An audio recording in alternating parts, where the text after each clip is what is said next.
Buenas noches, chicos. Bienvenidos al curso perdón, de cirugía bucal y maxilofacial 2, ¿no?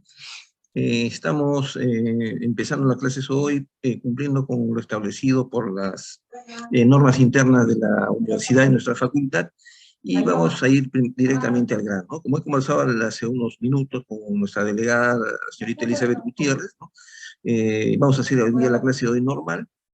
Y después ya nos vamos a reunir para coordinar algunas cosas relativas al desarrollo del curso, ¿no? Porque hay cosas que tenemos que conversar de todas maneras, ¿no? Sobre todo en la parte práctica. Yo soy una persona, bueno, me presento, yo soy el doctor Raúl Botentano, yo creo que todos nos conocemos, y mi mejor intención es que ustedes sean buenos odontólogos y principalmente sean buenos clínicos, ¿no? Y no hay nada como la etapa presencial o la enseñanza presencial que se tiene que complementar ahora con todo lo que hemos ganado en la parte virtual, ¿no? Desafortunadamente, la enseñanza en maquetas, en cirugía y en medicina, pues no cabe, no tiene ningún sentido, ¿no? Yo soy una de las personas que más ha difundido el uso de los simuladores en el Perú desde hace ya casi 8 años, ¿no? Mucho antes que la universidad tuviera sus simuladores, ¿no? Es más, yo he ido a capacitarme a México en el año 2014 precisamente en el tema, pero entiendo que en cirugía en particular no existe un simulador pues que nos pueda ayudar a hacer una extracción dental, una cirugía colgajo, qué sé yo, ¿no? Entonces, eso es lo que vamos a conversar después internamente con nuestra delegada y también con los representantes de todos los grupos, ¿no? Voy a compartir pantalla para empezar.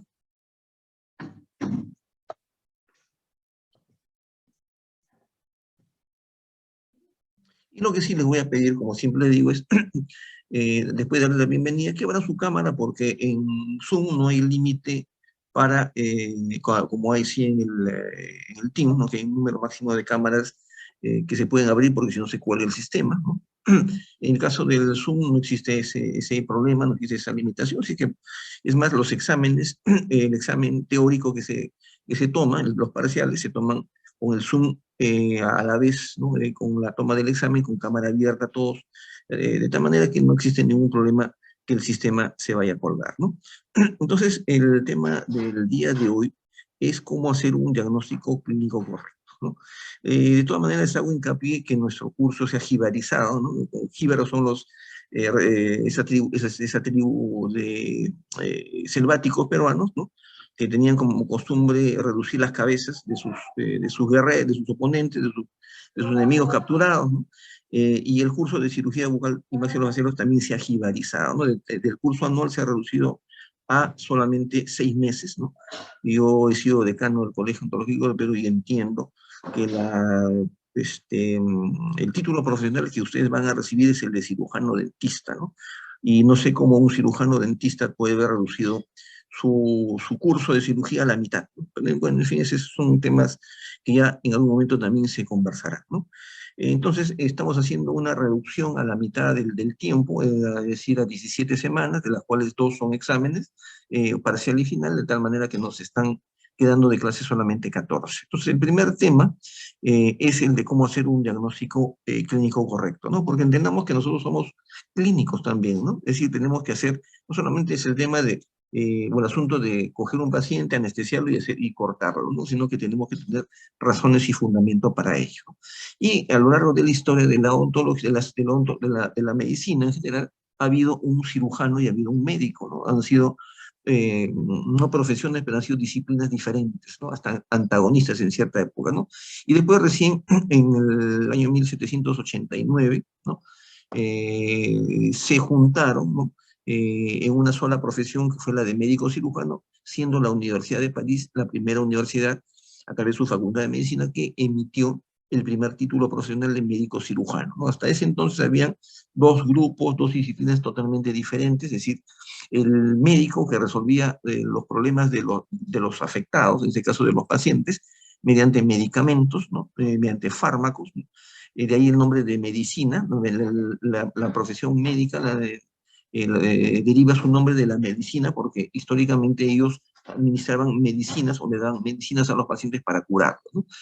Y quedó pues como concepto que quien hacía medicina hacía solamente un tratamiento que no atravesaba la piel y la mucosa. En cambio, cuando se atraviesa la piel y la mucosa para dar un tratamiento, eso es cirugía, ¿no? Entonces los cirujanos fueron mal vistos desde la época griega, ¿no? Pasando por toda la Edad Media, fueron perseguidos por la Inquisición, qué sé yo, y recién pues a partir, como repito, de la época napoleónica y postnapoleónica es que se juntaron en una sola profesión, ¿no? Y la odontología nació después. El tema es que nosotros tenemos que ser clínicos, ¿no? En una época en la que ya existe la tomografía computarizada, la resonancia magnética, no podemos olvidarnos que lo más importante es esto y utilizar nuestros sentidos, articulados por esto, por nuestra inteligencia.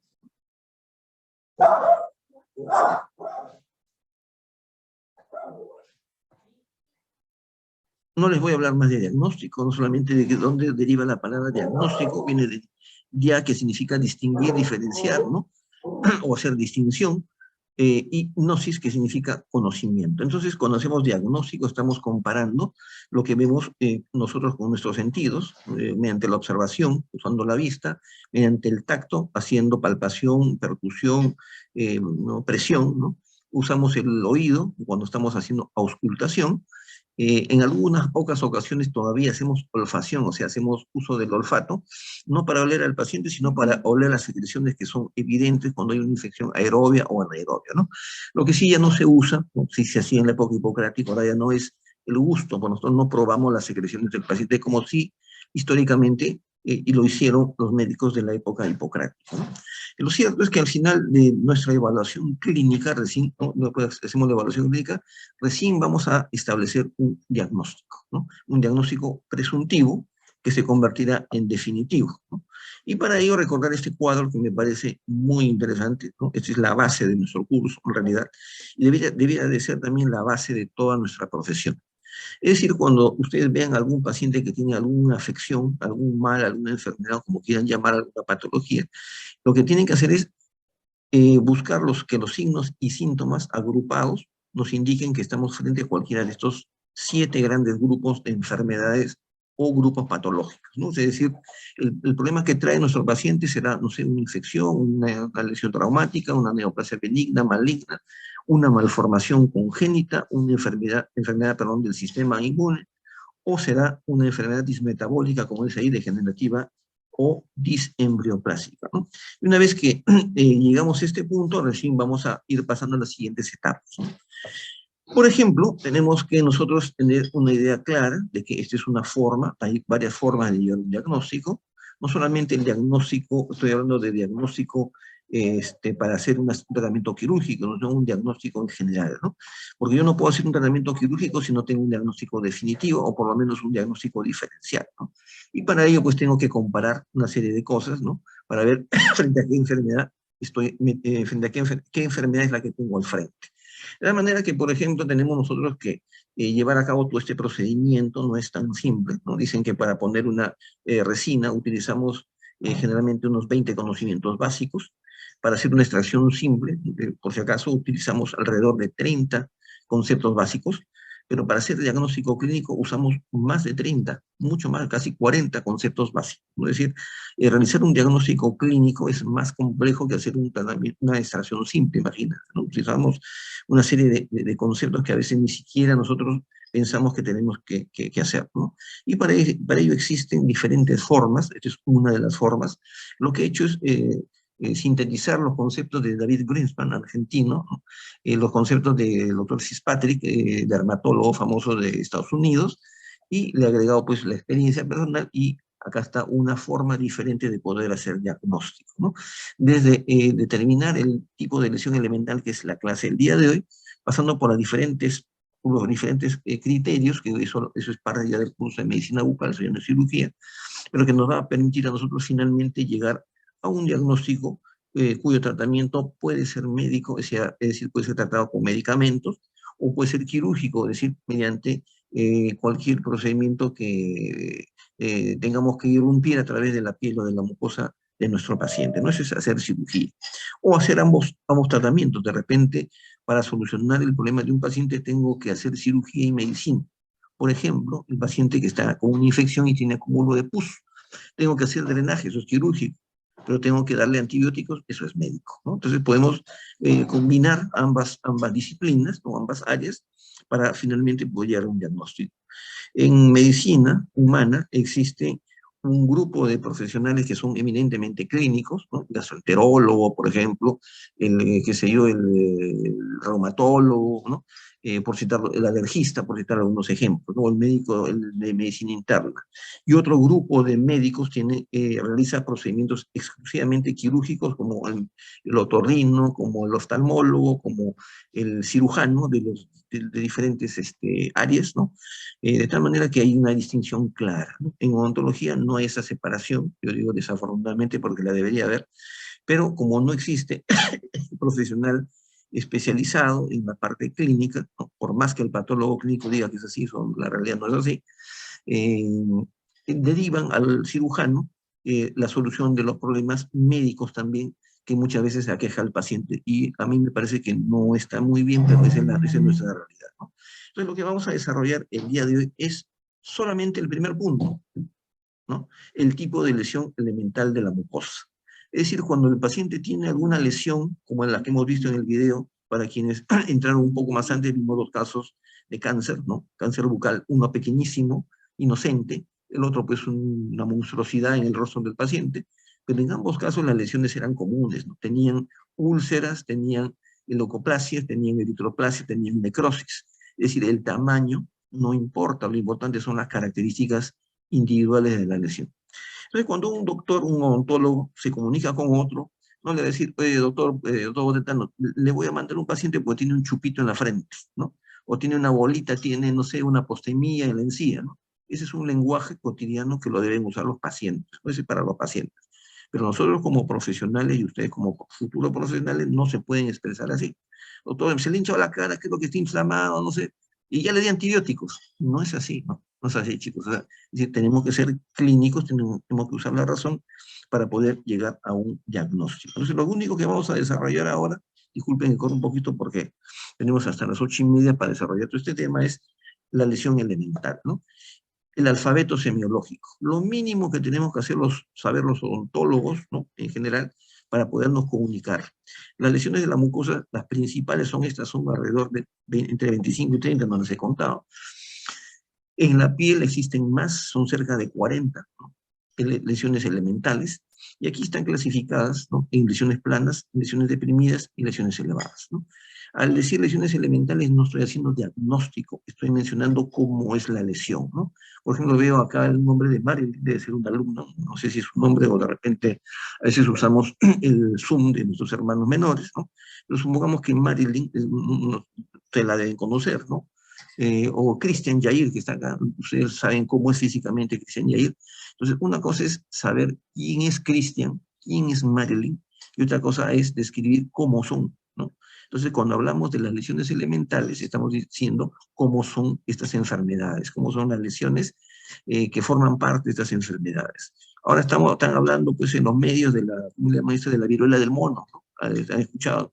¿Y cuáles son las características de la viruela del mono? ¿No? Hay lesiones nodulares, lesiones pustulares, hay eritema, ¿no? Etcétera, ¿no? ¿Qué caracteriza estas lesiones? Y cuando las lesiones, cuando la enfermedad avanza, ¿no? Las lesiones se abren, vierten su contenido y se forman a veces pústulas cuando se infectan o simplemente se forman ulceraciones que pueden ser más o menos dolorosas, ¿no? Y después al final, si se complica un poco, si la lesión es un poco grande, la enfermedad es un poco severa, entonces le va a quedar una secuela. Y esa secuela va a ser una cicatriz. Todas las cosas que estoy mencionando están descritas dentro de las lesiones elementales que están frente a ustedes. Entonces, la descripción de las características, por ejemplo, de la viruela del mono, son lesiones elementales, ¿no? En el caso de la viruela del mono son lesiones elevadas, ¿no? Y así, cada enfermedad, en odontología, ¿no? Podemos, por ejemplo, salió una enfermedad o mencionó una enfermedad en la que aparecen ampollas en las manos, lesiones en la boca, ¿no? Que se llama, todos sabemos que se llama, hace años, más de 100 años, eso se llama enfermedad de manos, pies y boca, ¿no? Es una enfermedad viral, ¿no? Entonces, cuando nosotros conocemos las lesiones elementales, nosotros no nos vamos a confundir y eso nos va a orientar para poder llegar finalmente a un diagnóstico definitivo, ¿no? Entonces, las lesiones deprimidas son aquellas que están en bajo relieve o están por debajo de la superficie del tejido. Las lesiones elevadas, aquellas que sobresalen por fuera de la superficie de la piel o la mucosa. Y las lesiones planas, cuando la lesión está al mismo nivel de la superficie normal del tejido, ¿no? Por ejemplo, una mancha, el mal llamado lunar, una mancha, ¿no? Eso no es necesariamente, alguno no tiene informe elevada, pero en muchos casos es una mancha de color, pero una mancha plana, ¿no? Por ejemplo, la mancha acá está, ¿no? De acuerdo a su etiología, como podemos decir que puede ser una mancha extrínseca o intrínseca, ¿no? Extrínseca cuando es consecuencia de un agente externo, por ejemplo, ahora que está de moda los tatuajes, ¿no? Ese es un ejemplo de lesión plana de origen extrínseco, el tatuaje por amalgamas, ¿no? Ese es otro ejemplo, ¿no? Intrínseca cuando es parte de la naturaleza misma de la persona, ¿no? La persona nació así, nació con manchas, félides, que son el nombre correcto de las pecas, ¿no? Nació con léntigos, que es el nombre correcto de lunar, cuando se llama lunar, y así, ¿no? Tenemos una mancha sanguínea, y si tiene un moretón, ¿no? Puede ser, no sé, por el tamaño de una petequia, si es puntiforme, será pues una quimosis, si es más grande, y si es mucho más grande será pues un hematoma, ¿no? Entonces, estamos hablando de manchas, ¿no? Tenemos entonces manchas melánicas, ¿no? Que son parte del nacimiento de las personas, nacemos así. Las manchas metabólicas que suelen ser asociadas con trastornos del metabolismo, personas que tienen, por ejemplo, ingieren demasiada cantidad de carotenos y tienen el paladar de color naranja, ¿no? Esa es una pigmentación de tipo metabólico. O el paciente que sufre pues, de ictericia, ¿no? La mancha de color amarillo por diferentes enfermedades del hígado o de la vesícula biliar, ¿no? Y las hemorrágicas o púrpuras, ¿no? Purpúricas, manchas purpúricas se le dice, porque son consecuencias de un traumatismo. Se rompe un vaso sanguíneo, ¿no? Y se produce la hemorragia que puede tener poco tamaño, mediano tamaño, gran tamaño. Si es pequeño, petequia, si es más grande, ya he dicho equimosis, si es mucho más grande, hematoma, ¿no?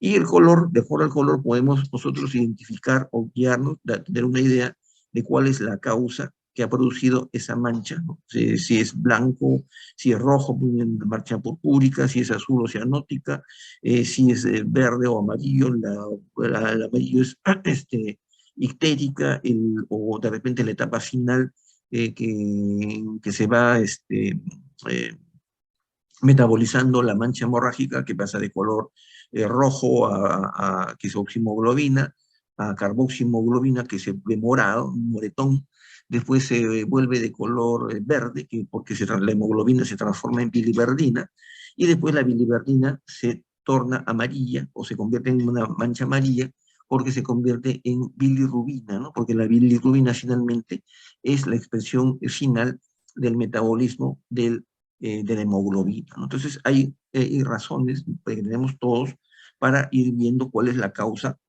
o a qué podemos asociar la mancha, ¿no? Tenemos manchas también debido a mala higiene, ¿no? Acá, una mancha en la zona es una mancha, le llaman, bueno, esto, se me ha ido el nombre, ah, mongólica, mancha mongólica, ¿no? Y que es característico de los pacientes, algunos pacientes que sufren síndrome de Down y algunas personas también de ascendencia andina, ¿no? Que suelen tener este tipo de manchas, ¿no? También manchas en el paladar, esta mancha de color muestra un paladar medio anaranjado debido al consumo excesivo de carotenos, no solamente se trata del, ¿cómo se llama?, de la zanahoria, también del camote, también, ¿no? Del zapallo, que contiene alto contenido de carotenos, ¿no? O pueden ser manchas, como en este caso, hemorrágicas, ¿no? Como esta señora que tenía un tremendo hematoma de la región cervical, el labio superior y toda la región geniana, que provenía de ¿cómo se llama?, una hemorragia que había tenido después de una cirugía en la boca, ¿no? Son manchas purpúricas. O esta paciente que sufre o sufría, ¿no?, de leucemia, que tenía lesiones hemorrágicas en el paladar de forma de forma puntiforme, o sea, petequias o manchas más grandes y quimosis, ¿no? En este caso, la causa era de la enfermedad sistémica, ¿no? Y también las personas de edad avanzada también tienen manchas, ¿no? Que están asociadas a la dilatación permanente de los vasos sanguíneos, en este caso las varicosidades que son muy frecuentes en la parte lateral de la lengua, ¿no? Hace un par de semanas vino una paciente referida por un colega que estaba asustada, y doctora, al paciente le han aparecido una mancha de color, no sé, morado, media rara, y dentro de mí digo, son cosas elementales que a veces nos olvidamos, ¿no? Los colegas, que hemos aprendido todos en pregrado, pero a veces nos olvidamos, ¿no? Sabemos lesiones telangiectásicas, ¿no? Varicosidades específicamente. La telangiectasia es la dilatación permanente de un vaso sanguíneo, ¿no? Y cuando este vaso sanguíneo dilatado permanentemente es una vena, se le llama varice, ¿no? Así de simple, ¿no? Es sencillo. Y vamos conociendo la patología de acuerdo al nombre de la lesión elemental, ¿no? Acá vemos una telangiectasia en el mentón, conocida con el nombre de mancha en vino de Oporto. Las lesiones deprimidas, ya estamos a las lesiones deprimidas, ¿no? Para mí son muy importantes. Acá vemos una lengua geográfica, ¿no? La lengua geográfica es la combinación de atrofia e hipertrofia de las papilas gustativas. Algunas papilas aumentan y hay mayor grado de queratinización, esa parte se ve blanca. Y la zona de atrofia, más bien como las papilas disminuyen de altura, dejan traslucir el conectivo y se ven rojas, ¿no? Y conforme va pasando las semanas, los meses, ¿no? Van algún grupo de papilas, ¿no? Se van queratinizando más, otras dejan de queratinizarse, y ese es el concepto de una lengua geográfica, ¿no? La lengua geográfica es la alternancia de zonas de atrofia de las papilas, es decir, cuando las papilas disminuyen, o de hipertrofia, que son más bien lesiones elevadas, en este caso de la mucosa a nivel de las papilas, ¿no? Y la cicatriz, vamos a avanzar uno más, ahí está, y la cicatriz, o la fístula en todo caso, ¿no? El señor de la derecha tiene una cicatriz en la región de la mejilla, ¿no? Acá por debajo del hueso malar, debido a una infección que tuvo hace algún tiempo, una infección del seno maxilar, una sinusitis, ¿no? Mientras que este niño, en la foto del lado izquierdo, muestra una fístula, el trayecto a través del cual hay un drenaje de pus, ¿no? De una zona interna al medio externo, ¿no? En este caso, acá comenzamos con las lesiones deprimidas que yo pienso debemos de tener más interés, ¿no? La pérdida de epitelio. Cuando un paciente pierde el epitelio o el epitelio se adelgaza en extremo, principalmente pierde el epitelio, eso se llama ulceración o se llama úlcera, ¿no? Si se parecen muchísimo, ¿no? Desde el punto de vista clínico, desde el punto de vista visual, mejor dicho, son casi exactamente iguales. ¿Cómo se ve una ulceración o una úlcera? Se ve como una lesión de color rojo, ¿no? Una lesión de color rojo. ¿Por qué? Porque al ser tan delgado el epitelio deja, como repito, traslucir el conectivo. Y si le duele, eso se llama ulceración. Y si le duele, ¿no? Y si le duele, generalmente es consecuencia de una infección. Y si le duele, ¿no? Y si le duele, significa que esa lesión es reversible. Ojo, la lesión cuando duele es reversible. Pero si la úlcera, si la pérdida de epitelio es permanente y es irreversible, esa úlcera está asociada al cáncer bucal, ¿no? Miren cómo qué tan importante resulta ser ¿cómo se llama? Este aspecto clínico. Este joven tiene una lesión ulcerativa en el paladar que le duele terriblemente. Qué bueno que le duele, ¿no? Qué malo que soy, ¿no? Le duele terriblemente y estoy tranquilo porque sé que es una lesión reversible. En este caso, ha sido un aparato de ortodoncia que le ha creado presión y ha producido esa lesión, ¿no?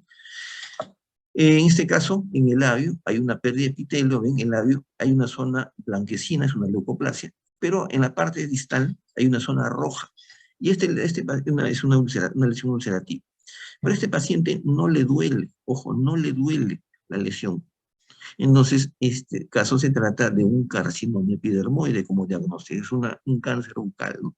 Es decir, la ulceración, la úlcera, la pérdida permanente de epitelio, ¿no? Que va a conducir, que está asociada o que es parte de una patología más grande, que es, en este caso, un carcinoma epidermoide, ¿no? Vamos a pasar esto a la placa infiltrada, o una lesión más conocida, la pápula, ¿no? La pápula es una lesión elevada, de consistencia dura, por eso se llama pápula, pues como una papa pequeña. En este caso está pigmentada, ¿no? Es decir, hay una asociación, hay dos lesiones que se conjugan, una lesión pigmentada, una pigmentación, una mancha, superpuesta a una pápula, ¿no?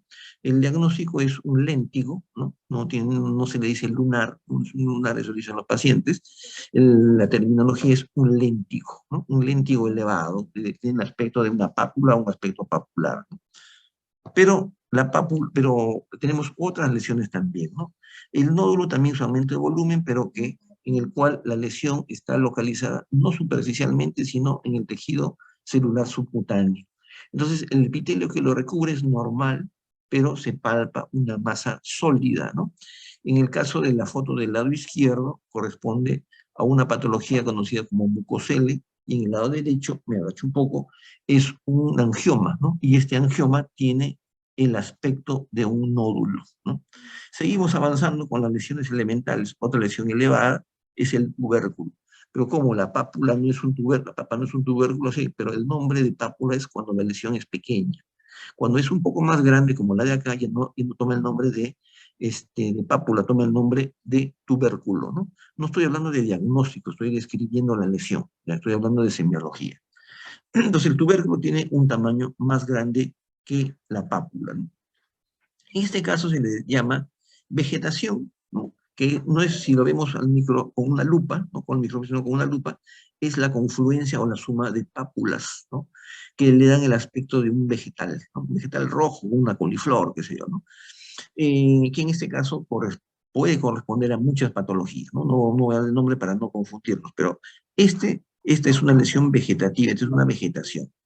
Y cuando la vegetación está sumamente queratinizada, se le da el nombre de verrucosidad, ¿no? Entonces son verrucosidades que hay, en el caso del paciente de la izquierda, en la lengua, ¿no? Corresponde a papilas gustativas hipertróficas. Y en el lado derecho, acá es, ya, este es un condiloma, ¿no? Combinado, este es una sífilis, ¿no? Es decir, yo no estoy hablando de diagnóstico, sino lo que me interesa es describir la lesión. En ambos casos corresponden a verrucosidades, ¿no? ¿Cuál es la diferencia entre hiperplasia e hipertrofia? La hipertrofia es reversible, es temporal, como ocurre con ese paciente de arriba a la derecha, que está con una gran cantidad de placa bacteriana. ¿Por qué digo que es temporal? Porque si el paciente cambia de hábito de higiene y recibe una atención odontológica, toda la inflamación gingival va a desaparecer. Es sencilla que está agrandada, va a adquirir una forma, un aspecto normal, ¿no? Entonces la hipertrofia es reversible, ¿no? Como se ve en ambos casos. Abajo hay un agrandamiento de la encía porque este niño está a punto que los incisivos superiores, centrales superiores, broten, ¿no? Erupción. Por eso te estoy diciendo de que es un caso de hipertrofia. En cambio, la hiperplasia ya no es reversible, ¿no? La hiperplasia ya no es reversible. Es el estímulo que lo produjo ya desapareció, pero la lesión ya se mantuvo y eso ya no va a volver a marcha atrás, no se va a volver normal, a menos que le demos algún tratamiento médico o algún tratamiento quirúrgico, como en este caso, ¿no? En este caso corresponde a una fibromatosis gingival, una linfatiasis gingival, ¿no? En este otro caso también hay un agrandamiento gingival, ¿no? Una hiperplasia es esto, de la encía, en este paciente por una fibromatosis, pero en este caso no es congénita, pero personal, no es hereditario, ¿no? Luego tenemos el tumor, ¿no? El tumor suele asociarse a una patología, es decir, tumor benigno, maligno, es el uso descriptivo de esta misma palabra. Hay palabras que son polisémicas, ¿no? Polisémica significa que la palabra tiene varios significados, ¿no? De acuerdo a diferentes circunstancias. Entonces, cuando hablo de tumor no me refiero al diagnóstico, sino me estoy refiriendo al aspecto de la lesión, ¿no? Hay una lesión que se le llama tumor, dice, tiene aspecto tumoral. ¿Por qué tiene aspecto tumoral? Porque es un tubérculo gigante, ¿no? Ese es tumor, ¿no? El tumor pero si me dicen, no, doctor, pero tumor es toda masa sólida, claro, ese es otro uso, otro significado de la palabra tumor, ¿no? La palabra tumor tiene varias acepciones, tiene varias lecturas, por si acaso, ¿no? El tumor, ¿qué cosa es? Es una masa sólida, grande, de consistencia dura, ¿no? Que tiene varios centímetros de dimensión. Acá vemos dos ejemplos. El de la derecha benigno, un fibroma, y el de abajo, al bajo a la izquierda, que es una metástasis de un seminoma, un cáncer de testículo que en este caso produjo metástasis en el paladar, ¿no? Pero ambos tienen el aspecto de un tumor, aspecto tumoral.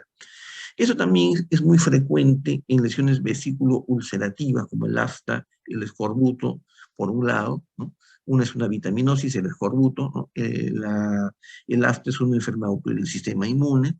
También hay otras enfermedades virales que cursan con lesiones vesículo-ulcerativas, es decir, que en una primera etapa aparece una vesícula, ¿no? Una vesícula es el acúmulo de líquido dentro del tejido. A la izquierda vemos debajo de la lengua varias vesículas en un paciente, un niño, no, en un señor, ¿no? Es un señor, una señora, ¿no? Que tenía la primera etapa de una estomatitis herpética primaria, ¿no? En la estomatitis herpética primaria, primero, como en muchas virosis bucales, aparecen primero vesículas que después se abren y forman ulceraciones, ¿no? Que son ulceraciones de epitelio abrupto, reversible y muy doloroso, ¿no? Igual ocurre con el afta, ¿no? El afta en una primera etapa es una vesícula, y después se abre y nos duele muchísimo. Nosotros casi no nos damos cuenta de la aparición del afta, ¿no? Decimos, hay algo raro que siento, no sé, me molesta, hasta un pequeño dolor, pero en realidad recién nos duele verdaderamente cuando cuando en el afta entra a su etapa final, o su etapa secundaria, cuando aparece la ulceración. Entonces, la vesícula, acá a la derecha vemos cercanamente la cara de un paciente con vesículas, ¿no? Que corresponde a una alergia medicamentosa. Entonces, hay muchas enfermedades que pueden tener como característica una vesícula, ¿no? ¿Cuál es la diferencia entre la vesícula y la ampolla? Su tamaño.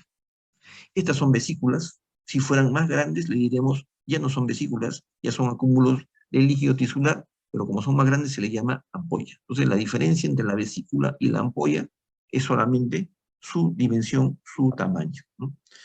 Luego tenemos la pústula es el acúmulo de pus, ¿no? Como vemos en la boca acá, en el nivel del lisillo lateral. No, doctor, es una fístula, entonces no es una fístula. La fístula es cuando ya se abre el epitelio, cuando ya se abre la herida y hay drenaje de pus. Aquí la pus está acumulada en un lugar. Esto no se llama fístula, se llama pústula. Fístula será cuando la lesión se abra, ¿no? En este caso vemos una fístula así, por debajo del ojo. En cambio, en la foto de la derecha vemos una pústula, ¿no? No es una fístula porque todavía no ha drenado su contenido, no hay una herida abierta que comunique la parte interna con la cavidad bucal.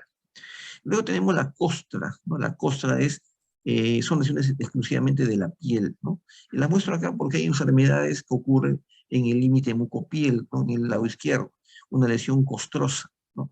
Que es característica la etapa secundaria, la lesión secundaria de una estomatitis herpética secundaria. Es decir, la primera vez que nos da el herpes aparecen lesiones vesículo ulcerativas, pero cuando ocurre la segunda vez, la tercera, cuarta, quinta vez que la enfermedad nos da o se desarrolla, entonces ya no aparecen lesiones vesículo ulcerativas, aparecen lesiones costrosas, ¿no? Y aparecen lesiones costrosas en la semimucosa de todos los orificios, ¿no?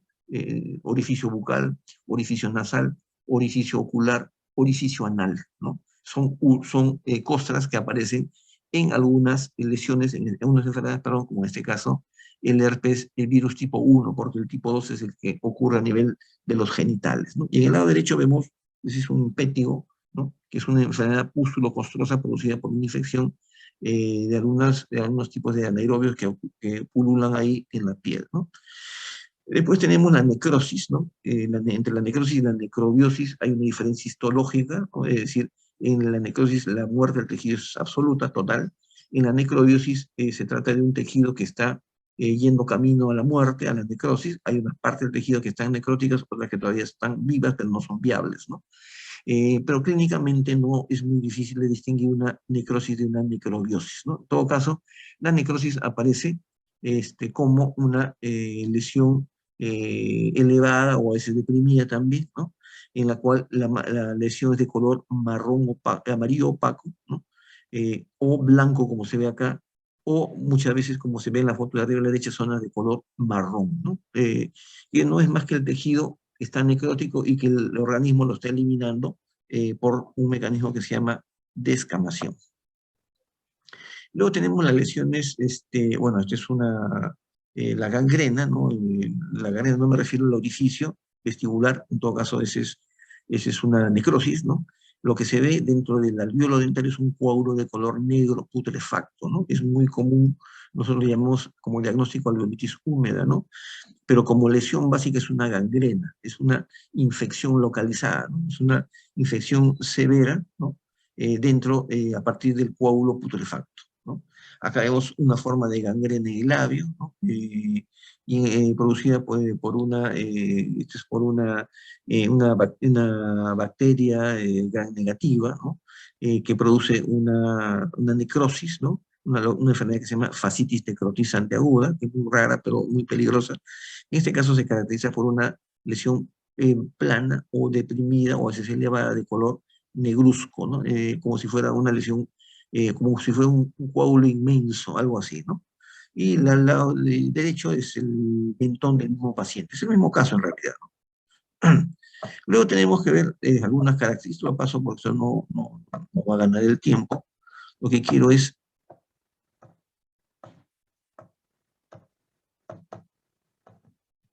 acá, quiero detenerme unos minutos en la diapositiva inicial, ¿no? Cuando decía, ustedes cuando vean a un paciente ¿cómo se llama? Y encuentren signos y síntomas, ¿no? En el caso de las lesiones elementales son signos, ¿no? Le preguntamos al paciente qué siente, todo lo que siente son síntomas, ¿no? Todo lo que percibe el paciente son síntomas. Los juntamos, los agrupamos y decimos, ah, la enfermedad que tiene este paciente es una infección. No, es una lesión traumática, no es, bueno, y en fin, cada uno de los 7 grupos de enfermedades que les hice énfasis en la primera diapositiva. Pero cada uno de ellos tiene sus propias características, ¿no? Entre ellas, por ejemplo, vamos a ver que el dolor no se presenta en todas ellas, ¿no? El dolor, por ejemplo, se presenta en una infección, se presenta en una lesión traumática, alguien le golpeó o alguien le hizo una cirugía, le tiene que doler, ¿no? Pero si el paciente viene con una malformación congénita, eso no le va a doler. Si el paciente viene con un cáncer, una neoplasia maligna, eso no duele.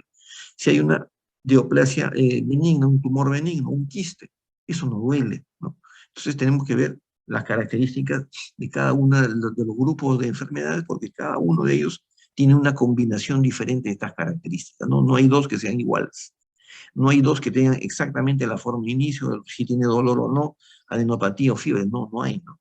Entonces, un paso importante es agrupar los signos y síntomas que tiene el paciente y encuadrar, ¿no? Encuadrarlos dentro de alguno de estos 7 grupos de enfermedades, concepto que se le llama la naturaleza de la enfermedad, es decir, cuál es la causa que está produciendo esta enfermedad que trae nuestro paciente. Si la enfermedad que trae el paciente es una infección, pues habrá que ver pues, si es una infección bacteriana, si es viral, micótica, o sea, hongos, ¿no? O es parasitaria, porque cada una de ellas tiene características clínicas diferentes, ¿no? Por ejemplo, acá está desglosado cuando es una infección, es una infección bacteriana, ¿no? Las que se curan con antibióticos, ninguna de las otras se curan, bueno, la micosis también con antibióticos, pero específicos, ¿no? Las infecciones virales no tienen tratamiento antibiótico, las parasitarias algunas, pero la mayoría son por inoculación. La mosca, por ejemplo, deposita sus huevos en la herida, una herida abierta, las larvas después de una semana los huevos eclosionan y salen las larvas del tejido del paciente. Es una infección parasitaria, ¿no? Pero las infecciones bacterianas, como se ve acá, pueden ser agudas, crónicas, pueden ser locales, regionales o sistémicas, y pueden ser producidas por bacterias gram positivas o bacterias gram negativas, ¿no? Y estas bacterias gram negativas o positivas, a su vez, ambas pueden ser aerobias o pueden ser anaerobias. Entonces tenemos varias combinaciones posibles, ¿no? De tal forma que no es tan simple como decir el paciente está infectado y qué cosa le doy de antibiótico, ¿no? Eso tenemos que verlo en la parte del capítulo de infectología, ¿no? Para saber exactamente qué antibiótico y en qué cantidad le vamos a administrar, ¿no? Si se trata de una enfermedad traumática, puede haber sido o producida por un accidente, ¿no? Un golpe, o puede ser un ataque de algo, ¿no? O por una cirugía que el paciente ha recibido, ¿no? Y eso pues, se acompaña de mucho dolor, ¿no? La enfermedad o la lesión traumática es reversible, ¿no? Y generalmente después de un tratamiento causálgico, ¿no? Un tratamiento sintomático y causálgico, el paciente va a volver a la normalidad, ¿no? Si se dan cuenta, acá no existe la inflamación, ¿no? La inflamación no es una enfermedad, la inflamación es un signo o un síntoma, puede ser cualquiera de los dos, que acompaña a quién, que acompaña a la infección o que acompaña ¿cómo se llama?, la enfermedad traumática, o acompaña la neoplasia maligna, benigna o cualquiera de ellas cuando se complican o se combinan, porque una neoplasia benigna o maligna se puede infectar, ¿no? Y toma otra característica clínica. Todas las combinaciones en este caso son posibles, ¿no? Seguimos, si la neoplasia es benigna, habrá que ver si tiene, es una masa dura, sólida, que le llamamos tumor, y ahora ya sabemos por qué se llama tumor, ¿no? O puede tener un contenido líquido, al que le llamamos quiste. Y sea un tumor o un quiste, hay toda una clasificación, no es curso de medicina bucal, no es cirugía, ¿no? Y puede ser odontógeno o de origen no odontógeno, ¿no? Si es una neoplasia maligna, es un capítulo, una clase especial que también hacemos, en la parte final, puede ser de origen epitelial o mesenquimal. Si es de origen epitelial, le llamamos carcinoma. Si es de origen mesenquimal, le llamamos sarcoma, ¿no? Que es mucho más agresivo sistémicamente. Si es una malformación congénita, el paciente nació con eso, podrá ser de origen genético, cromosómico, ¿no? Y a su vez, o en simultáneo, podrá ser hereditario o no hereditario, ¿no? Son diferentes aspectos o diferentes características que puede tomar una malformación congénita, es decir, el paciente nació con este problema. Este es el grupo más grande de enfermedades. Yo diría que si no encontramos un lugar entre las otras 6, esta es la que queda, ¿no?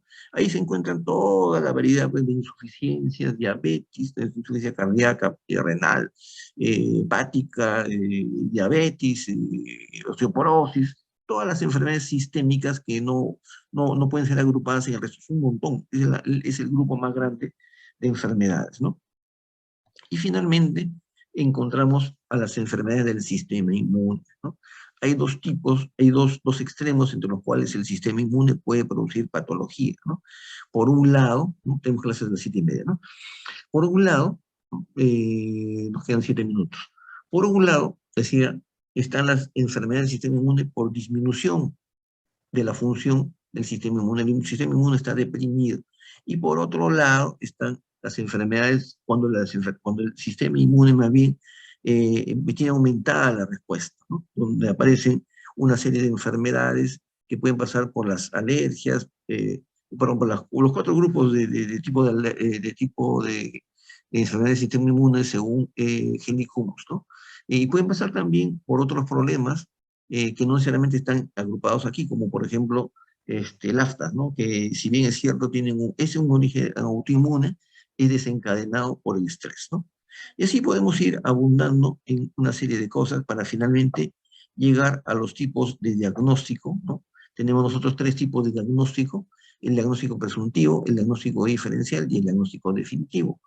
El diagnóstico presuntivo es aquel que hacemos o emitimos, ¿no? Es un juicio que emitimos, una conclusión a la que llegamos después de hacer el examen clínico.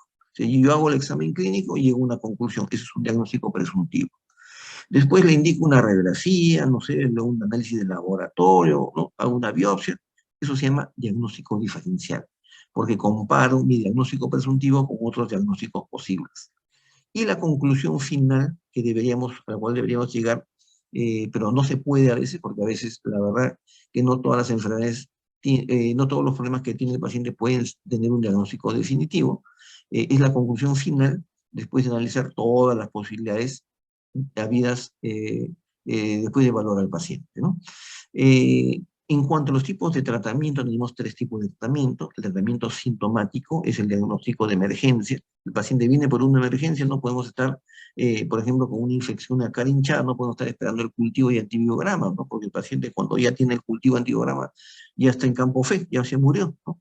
¿Por qué? Porque no podemos ser dogmáticos, sino no hay que tomar la muestra, hay que hacer el cultivo, y una vez que tenga el cultivo, recién doy mi antibiótico, el paciente ya se nos fue. Entonces, ahí tenemos que hacer un tratamiento sintomático, ¿no? Pero el tratamiento sintomático lo tenemos que dar después de un diagnóstico, sí, pero después del diagnóstico presuntivo, ¿no? No siempre podemos hacer el diagnóstico, pasar por las 3 etapas, y a veces podemos hacer diagnóstico clínico definitivo, ¿no? Luego viene el tratamiento paliativo. En el tratamiento paliativo tenemos un diagnóstico definitivo, pero sabemos que el tratamiento que le vamos a dar no lo va a curar. El paciente tiene cáncer, no se va a curar. El paciente tiene una enfermedad periodontal, no se va a curar, no va a volver al estado normal. Puede mejorar su calidad de vida, pero no se va a curar, ¿no? Una disfunción del ATM nadie la puede curar. Simplemente tratamiento paliativo, ¿no? Y el otro tipo de tratamiento es el tratamiento curativo, ¿no? Que es al que aspiramos todos, ¿no? Todos los que ejercemos la profesión médica, pero que desafortunadamente no todas las enfermedades, claro, no todas las enfermedades que aquejan al paciente pueden tener un tratamiento definitivo, pero un tratamiento curativo, ¿no? Eh, y visto este mapa general, ¿no? Hemos podido hacer un viaje rápido todavía, ¿no? Viaje rápido de cómo hacer un diagnóstico clínico correcto. Estas son las herramientas que vamos a utilizar a diario y que son fundamentales y que de las cuales vamos a estar haciendo hincapié durante todo nuestro curso, a pesar que es un curso de cirugía, porque la cirugía no puede dejar de estar de la mano del manejo clínico del paciente. ¿Ya? Si bien es cierto, se tocan más, ¿no? Se deberían tocar más a fondo en el curso de patología, porque ese es el curso, ¿no? Sin embargo, bueno, por diferentes razones no lo hacen, ¿no? Y en el curso de medicina espero pues que, yo estoy seguro que con el doctor Juan Sánchez Cerro lo van a hacer, ¿no? Con todos los profesores que forman parte de su equipo, porque no podemos egresar de la universidad, no podemos salir como cirujano dentista si no sabemos hacer un correcto diagnóstico clínico, ¿no? Entonces, ahí vamos a cerrar la cámara, stop share, ¿no? Ya está.